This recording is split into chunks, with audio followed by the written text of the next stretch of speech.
as an immigrant woman standing here. I'm originally from Trinidad in the Caribbean. My father is Venezuelan, so I'm all over the Caribbean. You know, I always say to people before, you know, what's the rapper that made that song, Morena Latina? I knew myself as a Morena Latina from a little toddler growing up. He always used to say, you're my little negrita. You know, he always say that to me. You know, I tell this individual I'm not bilingual. You know, Essence did some diligence for most of us black Latinos that are out there.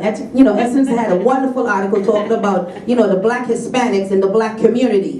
But here I am as a Caribbean girl, and I can never forget, you know, from whence I came. So there is some work. I'm speaking to my advocates and my allies and the individuals who takes the time to listen to us. Remember, if you're an immigrant, under the Affordable Care Act, we cannot receive any type of benefits until after 5 years in the United States. In the United States, or owning a green card. So I want us to be mindful when we're talking about women. We did it under Ryan White. We found a way to help immigrant women. And again, I stand here because I would not have been able to walk through the doors of GMHCs and get services if I didn't have an opportunity, or if I did not have the allies who said, you know what, she's a woman. They did not look at my immigrant status. They didn't look at she's from the Caribbean. They didn't look at all the other things that, you know, some of the bureaucracy looks at when it comes to an immigrant. They said she's a woman, she's living here in New York, she has HIV, she has a child who's positive, we gotta help her. So I want us to be mindful as we continue to do the work.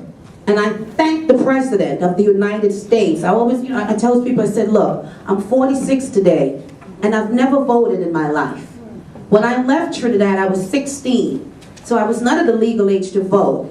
Now I'm here in the United States, I always stand and I say this, I don't have a green card. I've been here for 29 years, and people say, Michelle, so what do you mean you have a green card? Nobody can go pick up the phone, and you can't call immigration on me. I'm telling you all right now. So for the haters, don't waste your time. She has a legal status, thanks to GMHC. There is a legal status that I live under, okay? So just be mindful of that. But I gotta say, this whole piece about the green card, many of us who are immigrants who are here, as Obama lifted the ban on the HIV travel, we got an opportunity to get a green card. But I gotta say, 1996, my son, who's an American citizen, was in Trinidad with my family. And in 1996, I was in the hospital, I had PCP pneumonia, I was diagnosed with toxoplasmosis. So my family was on the verge of, she's heading out, she's gonna die. So they left myself, you know, and my daughter, because we're the two that's infected, and they took the child who was negative to the Caribbean. But again, the God that I serve, when I got discharged from the hospital, I said, I'm going to Trinidad to get my son. That's what any mother will do. So when I left, I gotta say, when I got the call from the lawyers at GMHC, you are crazy. Make preparation because you would not be able to get back into this country. The documents that you signed, it says if you leave this country, you would not be able to be allowed back in because of your status. So, I got on the plane, and I went to Trinidad. I didn't do any illegal stuff. Bought a plane ticket, had my passport, and I went and I got my son.